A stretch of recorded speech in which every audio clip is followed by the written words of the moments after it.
How's it going, everyone? Welcome to the show. We are back. Welcome to the before the PulseChain pump, pre-pump stream, pre-pump. Gotta get those pre-pumps in. I got a couple pumps in, mostly leg lifts, all that stuff. Got to keep strong. Got to keep out in the bear market. Got to keep out of the bear market. I'd like to keep out of the bear market. Got to keep strong out here in the. What market is this? What are we even in? I don't want to call it bear market. Are we in the bull market? We might be in the bull market. Hard to say. A lot of fun stuff happening out here. A lot of great conversation. Some debate even as well. A lot of not great conversation as well. I've started using the block button much more liberally than before. When I feel like there is not a good conversation to be had, or opinions just keep getting repeated or otherwise. I don't owe anyone any voice on my platform whatsoever, nor is anyone else. Pretty amazing. I always go back to what Richard talked about.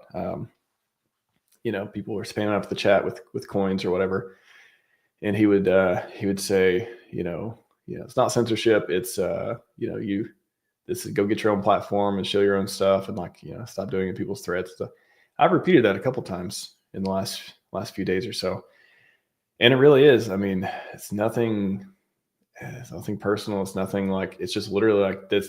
I want to have constructive conversation. And, if I don't want to engage when there's nothing positive to come from it or otherwise. So public service doing the debate yesterday. I think it was, that was a lot of fun.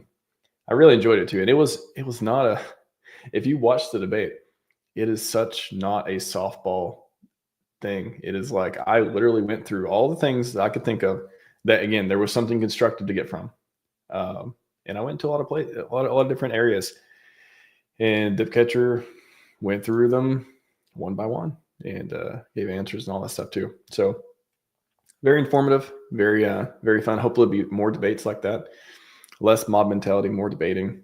And again, everyone who watched it, they may never change their mind about FlexNet. Or they may change their mind.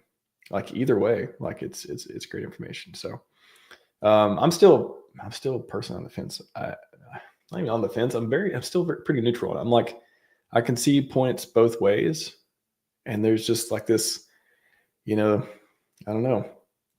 I really like Hex though too. So it's that's the part that really gets me. Is man, that is such an interesting use case for eHex. Does it help PulseChain?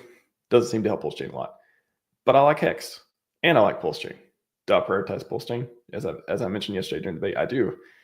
So yeah, I think there's merit both ways on it. And again, most of the stuff, anyways, people just don't like the founders. Okay, if you don't like the founders, that's a thing to do. But it's really hard to debate. Actually, that came up a lot. I mean, I really did cover people's criticism of the founders during the debate. Again, it was so good. It was so good. So that's what I think. That's what I like. I like debate. So I've actually, and I mentioned yesterday, I've asked people what they want to debate before, and I would love to have more. What are the most controversial things in the community happening? Let's set the emotions aside and talk about them. Debate each point.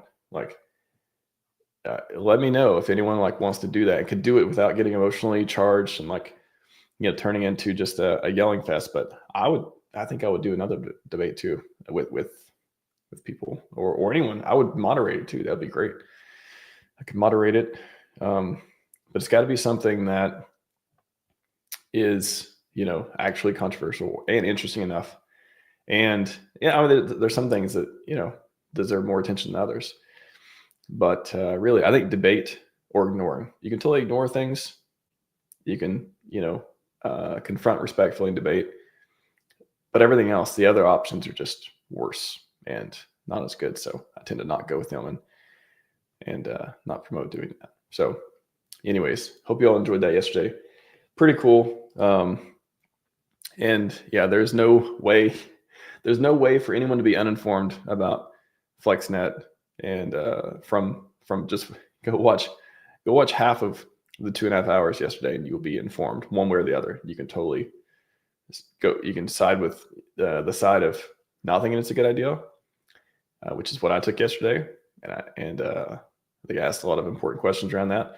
You can take the side that it is a good idea, and it really depends on your values and stuff too. Again, just because RH doesn't like something, or somebody says things that I don't like about RH, that I would prefer that not to be there, but it's not like a point that wins me one way or another.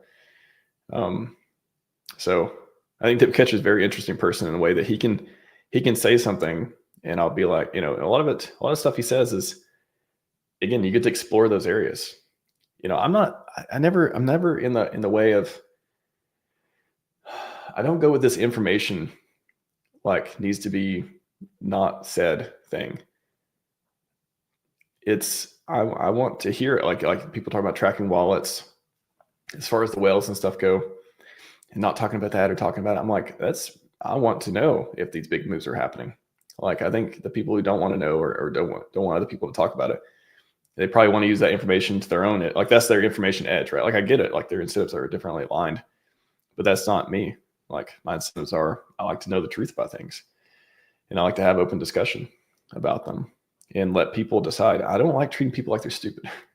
That always gets me, like treating people like they're dumb, and that like somehow your actions are going to funnel them away from getting wrecked, when if they're going to get wrecked, they're going to get wrecked either way.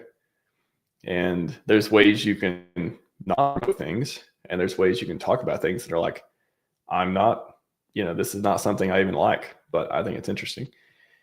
And there's ways you can promote things, and then they turn out to be bad ideas and whatever too. But for example, if FlexNet is super successful, sorry, I'm going to stop talking about FlexNet here in a second. If it's super successful, then I think that would be like a really interesting case study of like, and if it's not, it's going to be like, the same people are going to be like, oh, I told you so type of thing. So I don't know. I just don't think of that. I don't, the answer of like not talking about something is never, it's usually not the answer to me. So that's why I like talking about it. But again, let me know who wants to debate interesting, controversial things in the ecosystem. I think we should talk about it. I think it'll be good. And I hope the founders, I hope the Maximus founders do say nicer things about PulseChain, do say nicer things about RH, but it's not, if they don't, then they don't need to me. Like I want them to, of course. I want everyone to, but like I don't need for that to happen for them to have an interesting idea to build on. And all I can do is hope they engage positively and help Hex, and that seems to be, again, from what I understand from the project, it seems to be, hey, there's a opportunity with EHEX here, and they're going for it. So I expect nothing less, honestly. Like I think it's great. Anyways, pump stuff though. I'm gonna get in the chat here in just a second, but let's pump a little bit first. Let's pump. Let's look at what we're gonna look at today. Let me look at a couple of bookmarks I had. I was talking, I didn't get a chance to do that. Oh, actually this is a good one. The Hex token. You guys like the Hex token? Any guys or gals in the chat like the Hex token? Let's talk Hex. A lot of people don't talk Hex. They don't talk Hex much. I like talking to Hex. Let's get Hexy. Yeah, that's the theme too. I like saying, let's get Hexy. Let's get a Hexy in here. Shout out to Martin. I have a lot of great tweets, a lot of great information, a lot of interesting takes on these things as well. 6 years since Hex launched, yet haters still don't understand the idea of long stakes. When you lock $1,000 today, you don't care how many coins you unlock 15 years from now. You care about its future value. Value is more important than yield, and staking protects you from you. I've talked about so many times about how staking, that's like the trade-off with HSIs. I don't want to call it a downside, because I think it's such a cool feature that I think it's not really, wouldn't really look at it as like upside and downside. It's more of just the trade-off that I make sometimes and I don't make sometimes, is if it's transferable, that means I'm not locked in. It means I can transfer it. I can send it somewhere else, all that stuff. So native staking, while it comes with all these things, you need to take care of your keys and has all these trade-offs you make as well. It is this thing where it's like you are, and I guess you could, if you gave the wallet to somebody else or whatever, there's that. But it's this layer of extraction and this like kind of box you put a hex stake in that makes it transferable, which is super interesting and super useful. However, again, it removes you from the truth engine type of thing of like you say what you're gonna do, what you say you're gonna do. Now you can give it to someone else, and now they got to do it. Somebody's got to do it, but not necessarily you. So in the instance where I'm like, you know what? Not that I've really had this feeling much, but especially going through this bear market, but I want to sell hex now. It's going down, blah, blah, blah. It's really kind of unfamiliar feeling to me, honestly, but I imagine it's much more common generally people. If you're staked, you can't, if you unstake, there's a big penalty, right? There's a price to do it. If you have HSIs, you can transfer it. You can even when, if we get icosahedron back running, I mean, not back running, it's still running, but like momentum, and it become popular and like getting the gears and stuff on that, turning really well again. Then you can get ICOSA and stuff from it, all those pieces. But I think that it's a very underrated piece of staking is that, you get a stickiness, super sticky. I made a tweet about this before too. So this was about the 1.5 million hex stake for 555 days. I've seen, I think the other day we saw a 5.5 million hex stake for 555. It's pretty legendary. Every time I see that, it's pretty legendary. So I like it a lot. So hex, it seems like all the core coins start pumping. Pulse, that was kind of some interesting stuff yesterday too, outside of the even debate, was about hex and how good it is for PulseChain and how it can help PulseChain and stuff too. Yeah, even man, I really like hex. There's so many different pieces of this too, but very, very cool. So I like that. I like that one a lot. Hex good, even though the yield is down. I think the value aspect is really cool. The yield, I think that's a common way of looking at it too, is the yield being the cherry on top of the value, price appreciation, right? Like, why do you buy hex? You think the price is going to go up. The yield, like before, was always, oh yeah, and also this is like another reason to do it because I get more hex in the end. But at the same time, it's like, which one do you want? Do you want like 5,000% APY, or do you want the price to go up 10,000x? Both are nice, but I know which one I'm picking. If you have, you know what I'm talking about. So pretty cool there. Quick nerd section. I know probably 1% of you care about this, but I had a realization yesterday. I didn't even know there was interface versus protocol upgrades, because I was looking at this thread with Pateus, and they were talking about rolling out some updates and stuff for the DApp. And then Pulse Task, can you implement EIP 6963? And then they started talking about the Petra upgrade that's work on this EIP 1193 provider. It can be confusing with users. MetaMask Rail version supports it. So as soon as they said supports it, supporting EIP, how can a wallet support something if the network doesn't? And so again, I went to AI, did a little bit of research, and I was like, whoa, super interesting. So there are two different kinds of EIPs. There is the interface level. I always think about the protocol level. I didn't even think about the interface level, but there's interface and protocol. So interface level ones define how the dApps communicate with wallets and providers, and can be implemented independently of the blockchain as long as the wallet providers and dApp front end support them. So it says, yes, Pateus can implement these even if PulseChain hasn't adopted them. So provided the wallets like MetaMask, Gravity, and all that stuff support them, and then they integrate them. And then the ones, the EIPs that change consensus, gas mechanics, stuff like that, must be adopted by the PulseChain core clients. So these cannot be implemented like dApps unless PulseChain forks in these protocol changes. So pretty interesting. So just be aware of that when you see, like, we can get new EIP upgrades.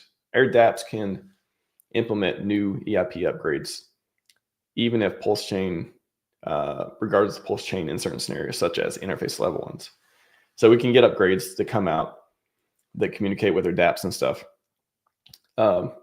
Which is like, that's the thing too, is like we were talking about PulseChain hasn't been, correct me if I'm wrong, hasn't taken any of the new upgrades, especially the Pectra stuff and all that just came out from Ethereum as of now. But our dApps and stuff can still upgrade to different ones over time too, as they come out, that are not protocol level changes. So that was pretty cool. That was something that I learned that I didn't really realize, that there are two different ones, protocol level and interface ones. So I just assumed they were like, I was just going on the protocol level stuff. So pretty cool here. Let me get the chat before we go on. Let me go for about 30 minutes or so. Again, the pre-coffee is going to be on in about an hour, and we're going to talk more stuff, but it should be pretty cool. Fox Modder, how's it going, man? Good to see you. Red Squirrel, number one. I'm going to call you number one. 2 eyes right there, but number one in the chat. Diversify, how's it going? Ted Nelson, good afternoon to you as well. Ashley, good afternoon. Welcome. Yeah, we're getting afternoon here, getting closer.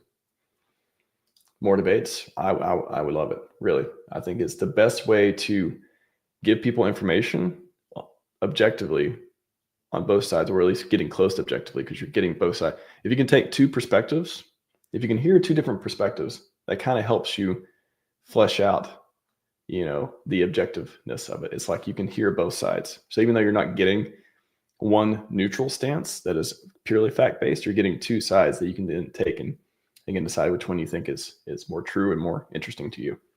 So I would love more debates. If I hosted a debate like every week or every 2 weeks, like how much would we learn on PulseChain? Imagine that. How much would we learn if we literally had two people just going back and forth on opposing ideas in a forum that was like set up where you could actually soak it in? Everyone was like, didn't get too heated, and everyone could just decide, okay, I think this person's right, or they got better points here, but I'm going to change my, like, how good would that be for the people who actually want that? I don't think everyone wants that. I think people, they get stuck in whatever way, and like all these other things become more important than actually like looking at it objectively, and that's okay. But I'm going to engage less with that. Thank you very much, folks. That's a very nice comment. Wish we had more people like you in this community. I hope one of the things I like to do with this channel, with my platform, is to inspire people to, do some of the things I think are valuable, like have the debates, think critically, think from first principles, all that stuff. So I think that's one thing I like to do, is be like, again, it's not always easy, and there's pushback from time to time, but like, if you're principles based, it's like, this is just, I go with what I think is the correct thing to do, whether it's popular or not. If it's popular, I don't care. How many things have I talked about that's not popular? It doesn't matter to me. Like, it's nice when it's popular, but it's I want to learn. I want to show people, more healthy ways of doing things. And again, not treat people like they're stupid. Like, oh, you have a brain, you can use it. Like, you can think about these things. Things will move quickly once RH gets from red notice to red card treatment. Ooh, I like that. Yeah, I mean, I don't know. Are we going to wait for the red? Are we going to wait to red notice? Like, RH is, when he did the PulseChain treasury thing the other day, I was like, whoa. This is the first time I've seen him. Is the first time he acknowledged that. Like, I thought that was pretty big in an underrated way. And everyone kind of got excited about getting listed on the strategic treasury website.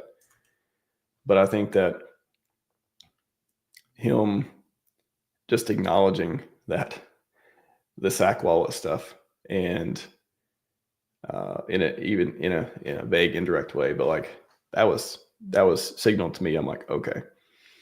Again, you can think that the funds are never going to move. You can expect them never to move.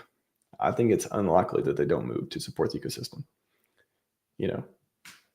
What else would they be used for? I've never got a good answer on that. Like, what else? It's not that I'm waiting and hoping And like the whole PulseChain needs that to happen in a particular way. But it's that there's no reasonable way why that wouldn't, like the most reasonable plan I could think of is that would be used to support the ecosystem in some way. What that means, is it pumping the price? Is it marketing? I mean, he's talked about marketing a lot recently. Whatever that is, you know, it just, I can't think of any other way it would just sit there. Like, why would it sit there? Why would it sit there in ETH? Something that everybody thinks is going to go up. Why wouldn't it go up? And they get turned into more support for PulseChain. And I mean, to your point about the red notice, the red carpet, I don't know. He seems awful free after SEC thing.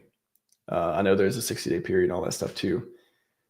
So maybe he becomes even more free in June, for his the way he's thinking about it. But I don't know. We've seen, even during SEC stuff, we've seen the Stack Wallet related moves. Now we may have more videos coming out. It's maybe red notice is going to get dismissed soon. I don't know. He seems pretty confident and getting pretty unshackled at this point. So I'm not even sure. I don't know. Is red notice the thing that needs to happen, or the green candles need to happen before he's up for more videos or more streams? Is it chicken and egg? I don't know, but it could be interesting.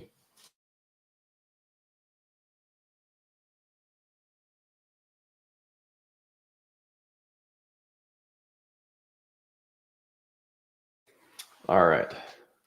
Cool to think Air 555 stakes are getting closer to payout. Well, I mean, I guess the soonest ones would still be another 10 years out. So closer day by day, I guess. But again, if we got ecosystem stuff where if you do HSIs, again, if we get the flywheels and all that stuff going again, and get more price appreciation from the Hedron Icosa stuff, then that may again, the incentives may align, get more stakes going. People get more liquidity for their stakes if they want that as well. It'd be pretty fun. I mean, Alex's tweets about the new protocol, Sigma protocol. Again, I don't know when it's coming, but I feel like everyone's kind of coming out of what we've seen a lot of changes. I mean, Jim Rat's back to streaming. Ben, I saw Ben's got a video, got a stream tomorrow saying he's back. We got, again, SEC stuff, dismissed and the waiting period and all that stuff. We got Strategic Reserve. We've been really cool interactions with those people and hopefully getting listed on there soon. Hopefully that doesn't go. I don't know. I have this feeling it's going to be like, because he said it, what he said was like a week, next week or something. And I'm like, oh, what are we waiting on? Are you double checking something? Are you waiting for somebody to say, no, don't list Richard Hart, don't list PulseChain? And then like we get some reason why we can't be listed on there. It's like, I don't know. I don't want that to come true, but I don't know why we can't just be immediately added to it. But maybe he's doing some research, maybe just trying to figure things out too. Hopefully he makes the right choice to add it though, because that is significant and crypto does need to know about it. Like, yeah, could it pump our bags too? Yeah. But it's like, it's data, it's information. Like if this is supposed to track all the information, that seems like good information too. What's up, Crypto Toad 83? Welcome.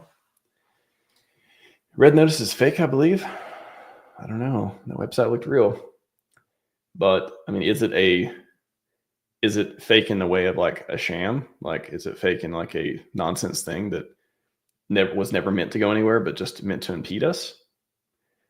Type in RHMax, Interpol, over soon or something. I recently I clipped from a stream I did the other day talking about how there's at least two major ways Interpol stuff could go away.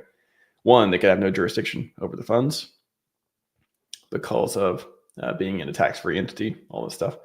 And two, he could not be a resident of Finland or some other, citizenship type thing where they have no jurisdiction over him as well, or what he does with funds.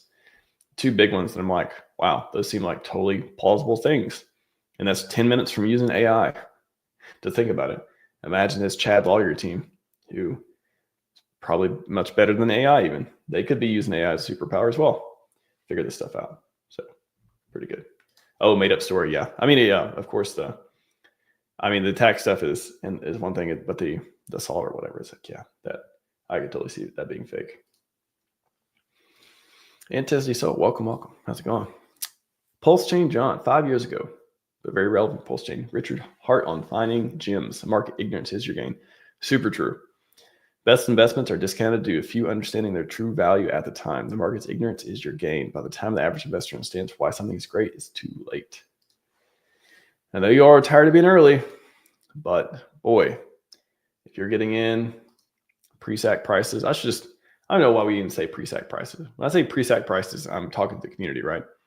Did tweet on this the other day. Nobody cares if like nobody new coming in cares about sac prices because they're not buying at sac prices unless they do buy a sac price. Unless they do buy, 001 or whatever it is.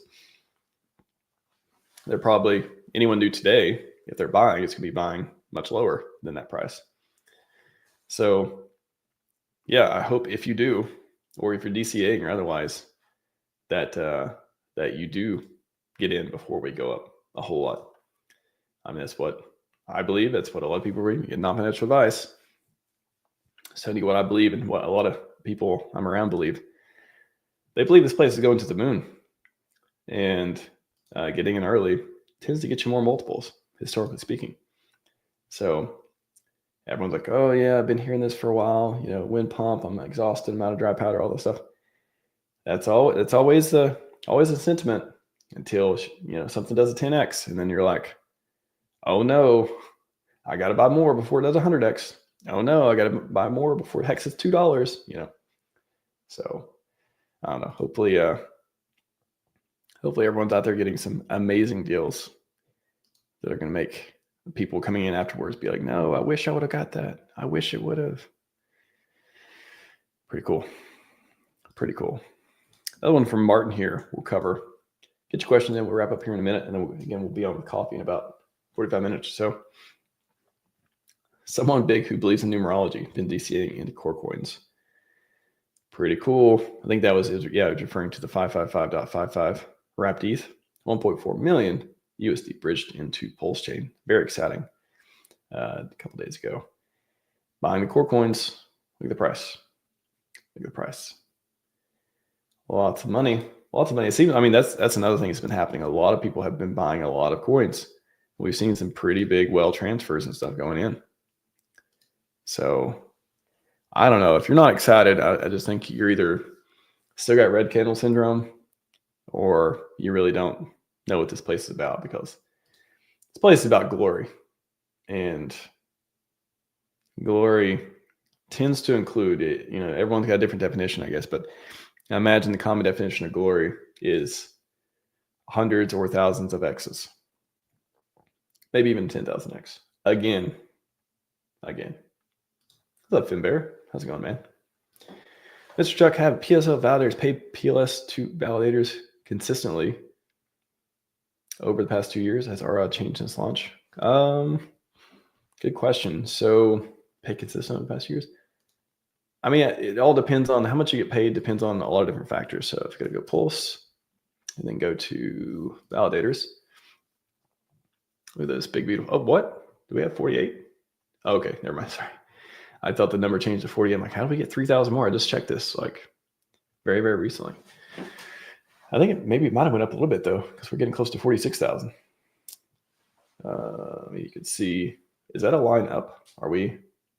No, we went down and then maybe up a little bit lately. Anyways, if you get on here, it says 10.2%. I don't know.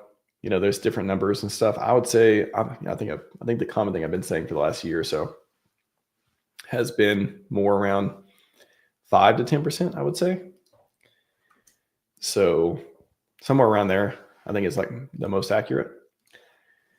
But it depends how many, I have so many tweets on this and so many videos, but it's like, how many validators are you running? And when I say validators, that could be, think of processes on your computer, on the validator, on the hardware, not the number of boxes you're running. How many are you running?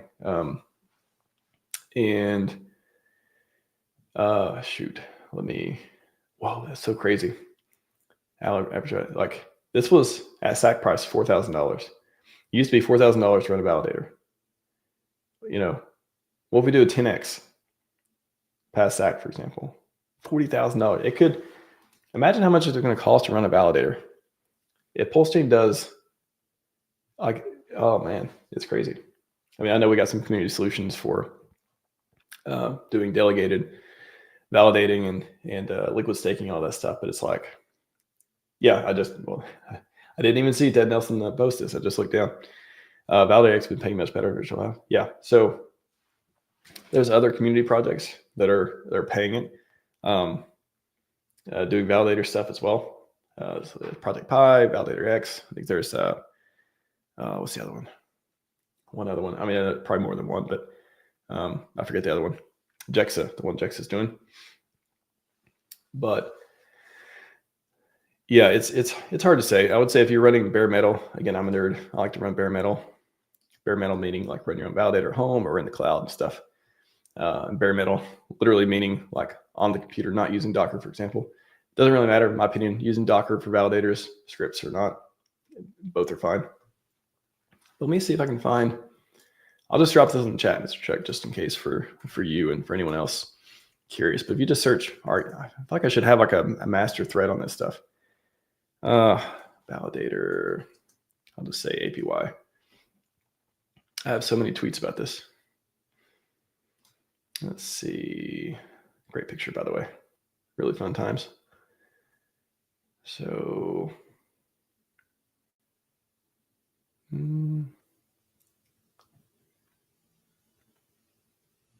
let's see. Let me just do percent. Earn. Let me do earn. Maybe that will pull it up. Yeah, I have so many different tweets on this stuff. It's kind of hard to find them. Maybe this one? No. Let me do 4K. Maybe 4K.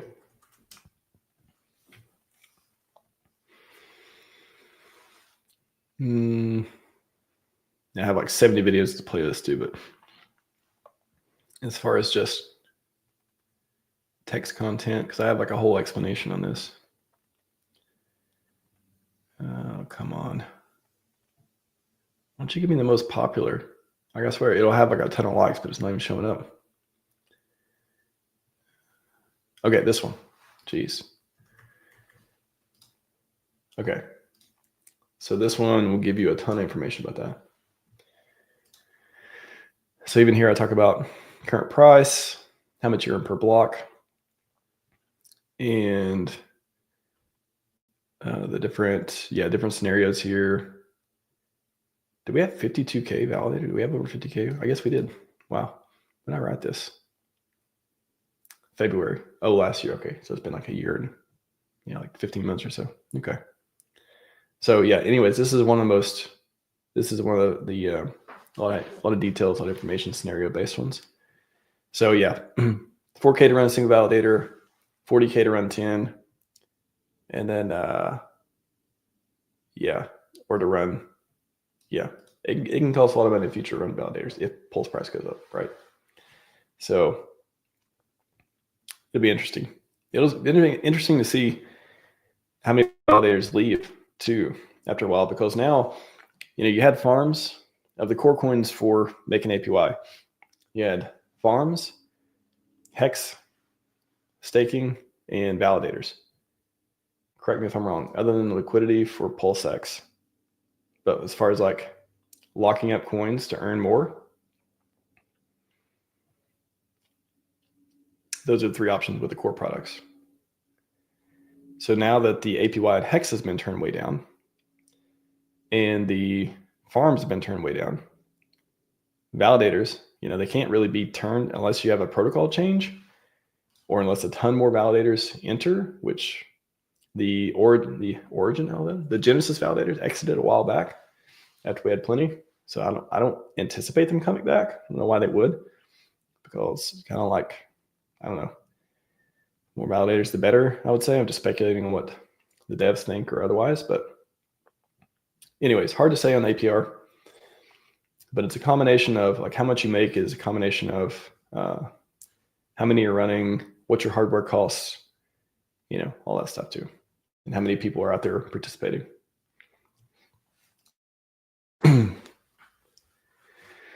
All right, I'll go on, wrap up here in just like a couple minutes, and I'm gonna take a break and come back with crypto coffee. Should be a fun conversation. Founders and holders. I think the full quote is founders, holders, and exchanges. But I think, who gets rich in crypto? Founders and holders. I think some of the renditions had exchanges too. Maybe one other one he said too, something like that. Yeah, Pi is like that. There's one other one. I can't remember the name. Again, it's the one Jex is doing. Forget what it is. Flames, awesome. On fire, appreciate that. Are you rich? Let's make you rich. Well, I don't really talk about my bags. However, I hope the PulseChain makes everyone out there, if you're not rich already, hopefully it makes you richer. And I'll say I'm not poor. And that's a good point. It enables me. If you look at my Twitter too, not everyone can do this, so I don't fault people for not doing it. But yeah, self-funded, no sponsors. I'm very principles based. I don't monetize. I've spent more money giving t-shirts away, really good t-shirts, if I might say, not this one, but other ones, than anyone's ever gave me. Has anyone ever given me? I'm trying to think, what have people even given me before? Because people offer to give me money, pay me for validator stuff. And I said, no, don't pay me. Like, if you want to give me something, people give me stuff to like help them do stuff, but I've never been like, oh, do this for money. I've always avoided that. I can't think of anything. I think I've always avoided that. Yeah. Because I want to contribute. I want to give back to the community.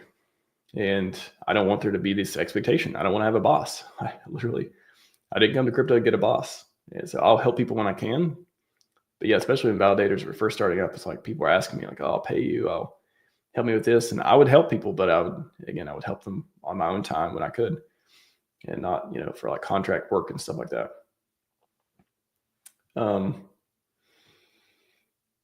People give me hats. I feel like I've gotten hats and t-shirts maybe before, something like that. But yeah, I do avoid the money thing. Are we getting a listing soon? Good question. Are we getting a listing soon? This is something I don't really think about much because I don't know. Again, I don't like asking, for exchange listings and stuff. However, since SEC stuff is over, would exchanges be more likely to list us now the SEC stuff's over? Definitely. Also, there's a contrarian view that I heard somebody talk about the other day about how, Stoic from Xerox Coast talked about how after the SEC, maybe it's one of the things, it was around Rabby and DBank and stuff, like maybe the theory there is, the contrarian theory is like SEC was actually bad being over for that, because then they're actually a threat. SEC was going to happen and they weren't going to be a threat anymore, but wow, they beat the SEC. We don't want to help them. Now we want to delist. I thought that was an interesting theory. So in theory, in the most common theory, that stuff being over would be more likely to get listing. However, I don't know. Exchanges like money. Are the community going to go pay for it again? I don't know. Prices are not as green as as they would for everyone throwing money around on listings. So maybe the green's got to come first. It's actually a good, interesting thing to riff on. If the green comes first, does that help everyone be more up for marketing, up for spending their own money, up for donating money to these listings and more marketing campaigns? And does it kind of compound like that? So I don't know if there's some well out there being like, God, how can we motivate these people more to do more community efforts, to do marketing and exchanges and all that stuff? How can we do that? I know there's already some well efforts on it there already, but one thing, if you made everything super green, everything 10 or 20x from here, I imagine people would have a lot more money and be more willing to be like, to start taking some of those earnings and helping out towards different efforts. So that's actually made me think a really interesting thought on that. Could be. So maybe we get some green. That's a good case for getting green, right? Founders of coins, exchanges, and holders tries to get wrecked to actual quote. Yeah, he said it a few different times. I think I've heard him say it both ways too. But yeah, thanks for the quote. Traders get wrecked. Yeah, that's definitely great to see it. What's up, Archie? How's it going, man? Welcome. That's a cool t-shirt. You know, I don't wear this one very often, but yeah, I do like it. The PulseChain, orange one. It's pretty cool. I like it. Yeah, thank you for that. All right, come back in about 30 minutes or so, 30, 40 minutes. We'll come back with crypto coffee. That is all I got for you for the next few minutes or so. Be back soon. Scivive 5555. We are out.